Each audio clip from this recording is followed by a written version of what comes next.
Good evening, everybody. Welcome into this week's edition of the Milford Informer. I am your host, Tim Coet. The good news for New Englanders heading into this weekend: daylight savings time will begin in the overnight hours Saturday into Sunday, giving us all a little extra sunshine to look forward to at the end of our days moving forward. The bad news: Mother Nature is reminding us that winter is still not quite over yet, with snow in the forecast today, and there's also a chance we could experience some significant snowfall coming up Tuesday into Wednesday. So while we brace ourselves for what we hope will be winter's final blast, for now you can relax and get caught up on some news items from around the Milford area. Let's begin with tonight's top stories rundown. Tonight, we bring you a much-anticipated installment of our Claflin Hill Musician Profile series, featuring viola player Gabrielle Toscano. Also tonight, Milford TV intern Jake Martin provides a report on the Milford Public Schools Tech-A-Palooza event that took place at Woodland Elementary School last weekend. And later, we head into the most recent school committee meeting, where Assistant Superintendent Craig Consigli provided details on an exciting new curriculum opportunity the school department would like to see come to Milford.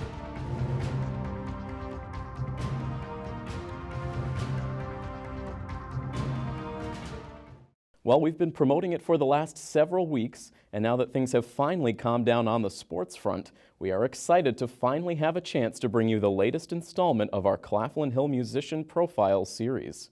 Tonight, we take a look at one of Claflin's highly talented viola players, Gabrielle Toscano.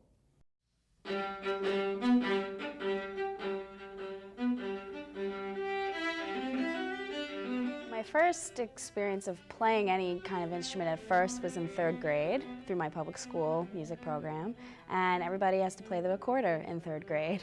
I remember I had fun with it, but at the same time, it was just something I kind of just rolled with. But in fourth grade, we were able to choose either a string instrument or a band instrument, and I chose the viola. I remember that everybody chose violin, and the cello was too big for me. I'm only 5 feet tall now, so back then I'm sure it was a lot shorter. But I did like this boy, and he played viola a year before, and I wanted to sit next to him, so that was my random life choice that kind of influenced everything, post that.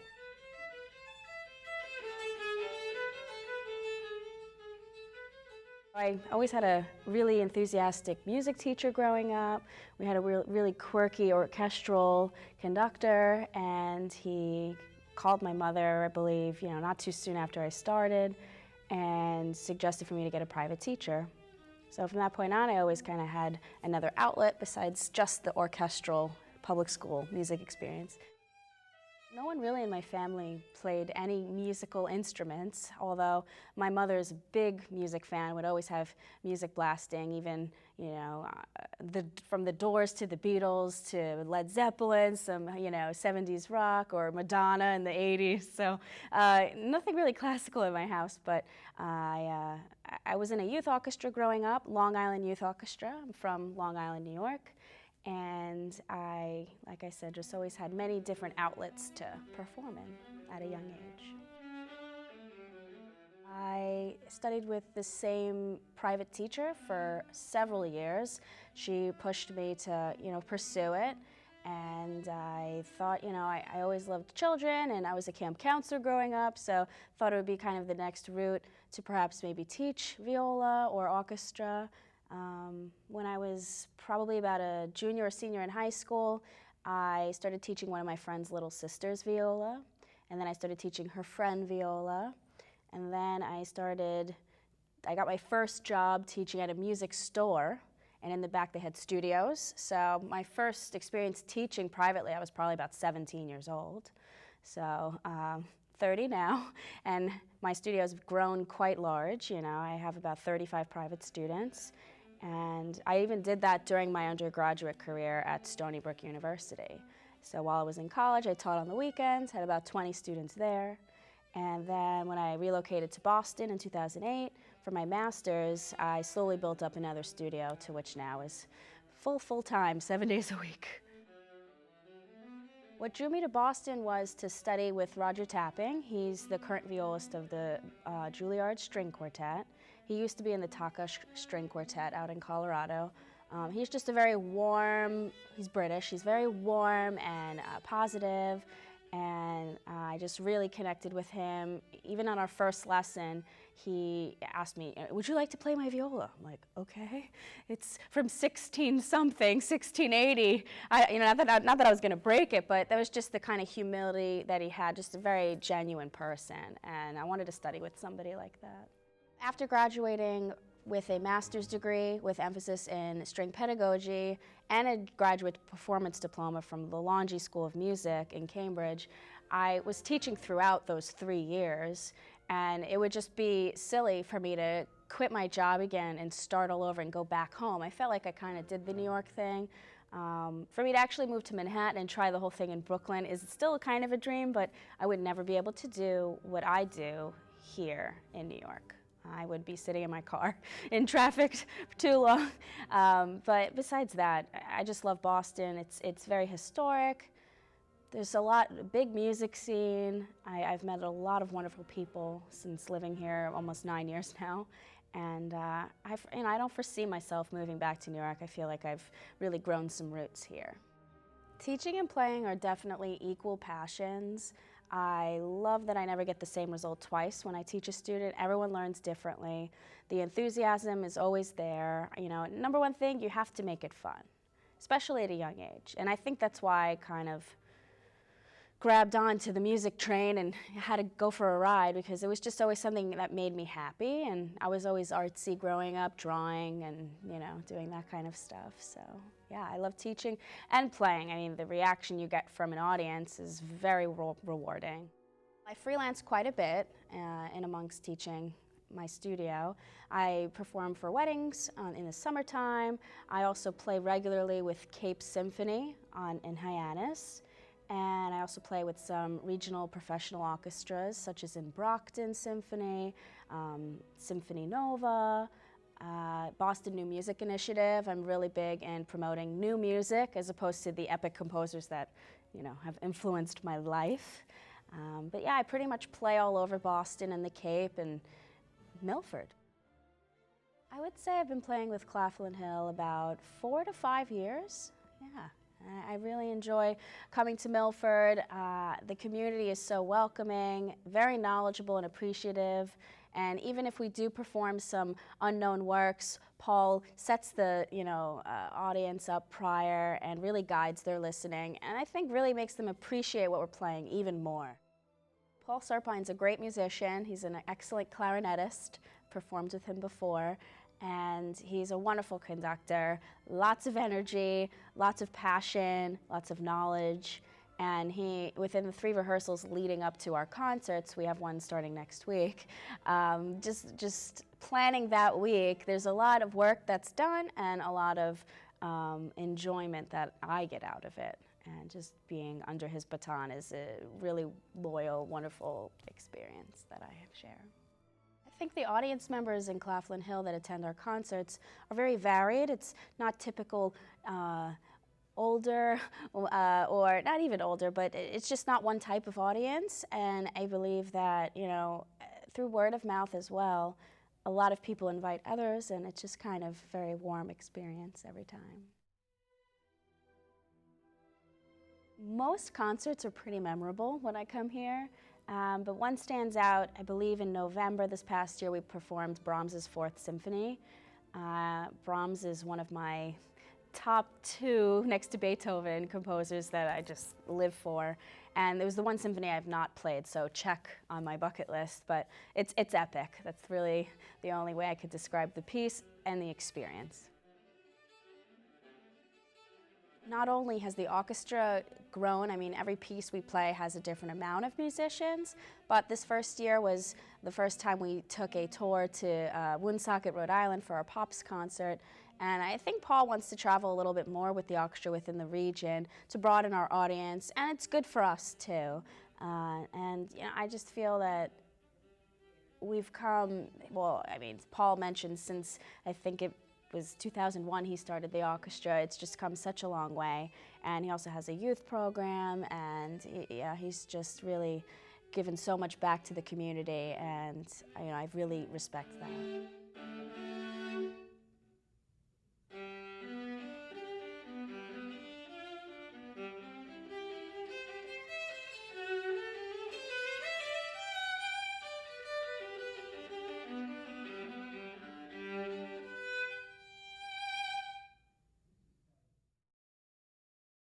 Recently, Milford Public Schools hosted a day of seminars geared toward helping teachers integrate various new technology into their classrooms.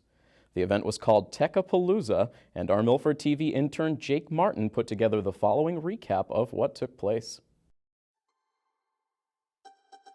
On Saturday, March 4th, Milford Public Schools hosted their first Tech-A-Palooza event that featured seminars on integrating technology in the classroom.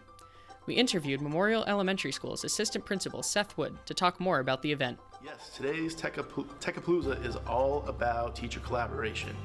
We've got so many teachers in the district that are skillful in technology and very knowledgeable in technology and how to best serve kids with technology. So we've got a lot of presenters that stepped up to the plate to share what they know, and a lot of attendees that want to know how to use technology to serve students better here in Milford. And it's really exciting that we can come here on a Saturday morning and spend 3-4 hours talking about how to better serve our kids. Teachers were able to choose from a variety of session topics, including Google Evaluation for Educators, Google Sites, using Kahoot, Google Drive 101, and much more. So the session I first attended was actually about teacher evaluation and how we can use technology to better match our evaluation processes so it's more streamlined for teachers and that instruction gets better for kids. By creating a more tech-friendly environment in the classroom, students and teachers will be able to collaborate more efficiently. Right. Oh, okay, I'm in it. Okay, Mhm. thanks. And then it'll keep it that way until you click at the top where it says save and exit. Oh, okay. So this is hers, so I can click on it, and then I have access to it. I can go through. Contact a parent who. Yeah, if I want to send a quick email, I'll type it in English, and then I can quickly translate it. If I'm in a pinch and I can't reach Anna Cahill, this is what I'll do. Teachers were able to earn professional development points for attending or presenting at Tech-A-Palooza. They were also entered for a chance to win a Chromebook to be given away at the end of the event.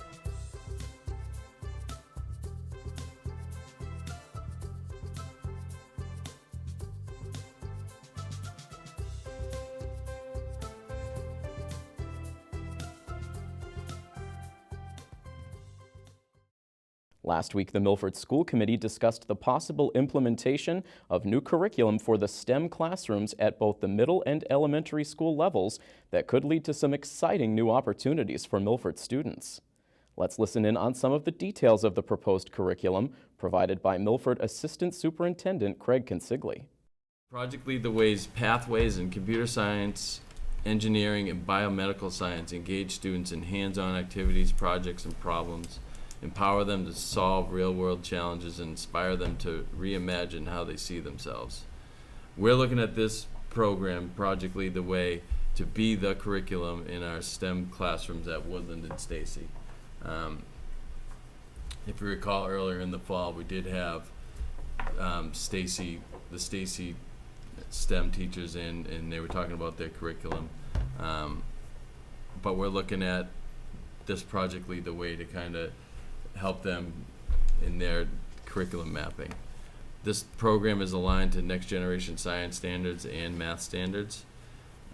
We'd like to begin Project Lead the Way at Woodland and Stacy next school year and look at the high school within the next couple of years.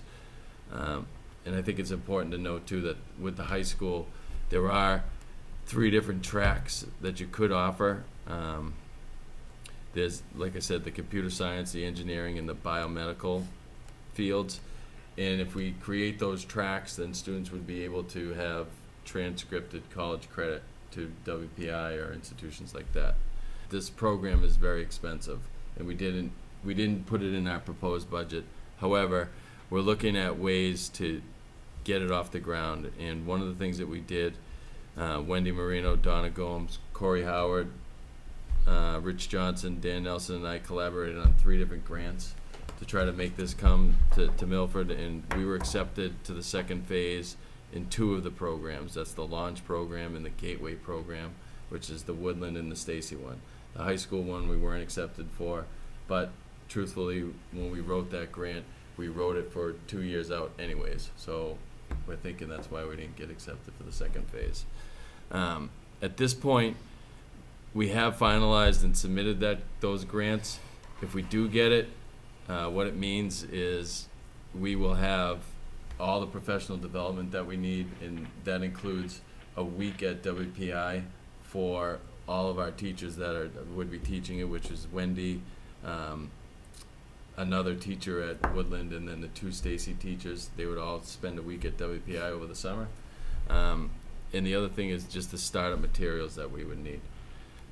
It's up to $20,000 at the Woodland and up to $40,000 at Stacy, so they're pretty significant grants.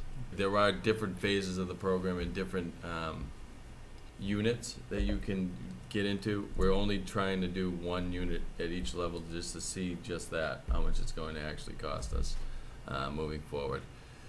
The startup costs that we're talking about, like at Stacy, startup costs are computers. For one, is a big one. We're looking for a set of 25 laptops to help run this, and we're also looking for VEX kits, which are robotics kits.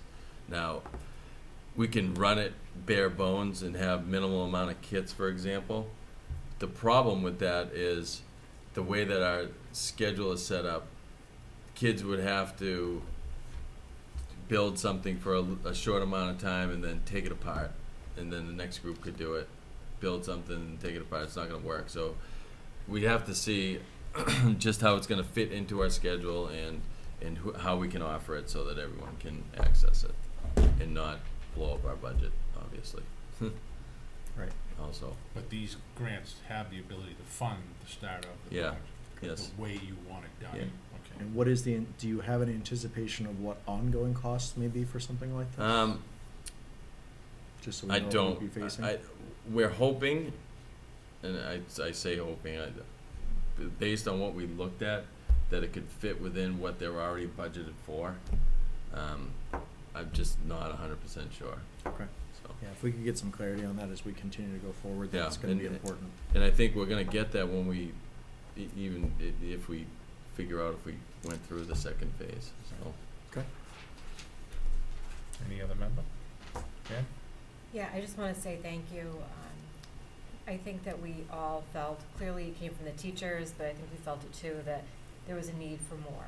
And I think we have such a limited amount of time in our school day. The minutes are so valuable that we want to make sure that the kids have the right materials and the right programs to move them forward. So whether it turns out to be this through the grants or something else, I'm grateful that people really stop to take a look at what the curriculum looks like, and that you're finding a way to bring it up to what our kids really are in need of. So thank you.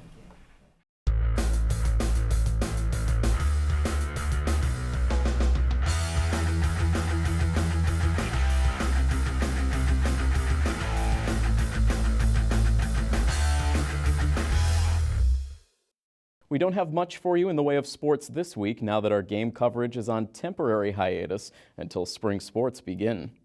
We hope to have our season highlight reels for boys and girls basketball ready to air starting next week.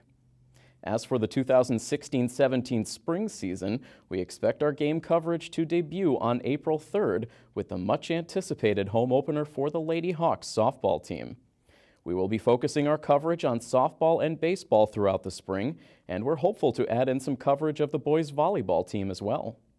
Over the weeks leading up to the start of the season, we hope to bring you previews of all 3 of those teams to give you an inside look at the players to watch and the expectations for the season ahead. And now let's get to this week's upcoming events.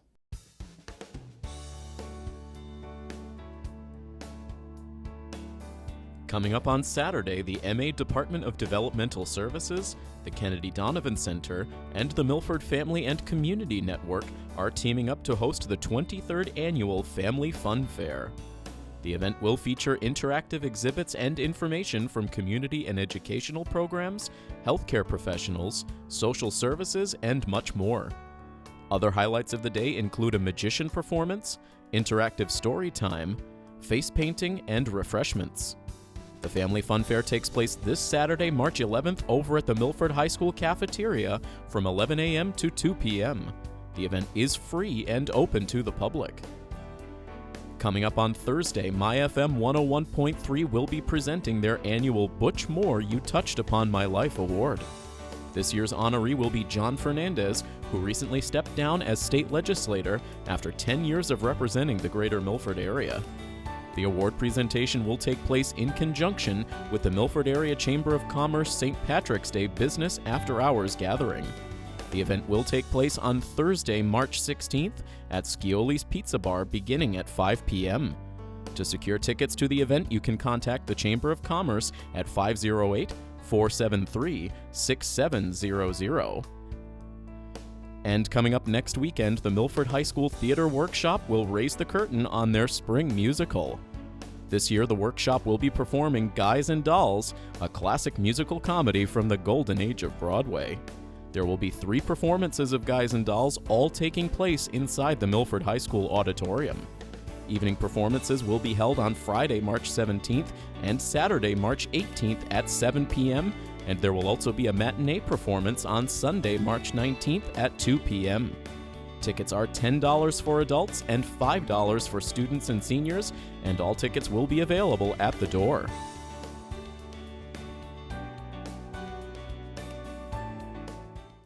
This week brings a milestone here on the Milford Informer. This marks our 150th edition of the show. We've been on air bringing you unique coverage of Milford news and events since March of 2014. Here at Milford TV and on the Milford Informer, we continue to be steadfast in our commitment to this community and to giving residents a comprehensive look at everything happening here in town. We thank you for tuning in each week, and we look forward to making our next 150 shows better than ever. Thank you once again for joining us, and from all of us here at Milford TV, this is Tim Coet saying have a great week. So long, everybody.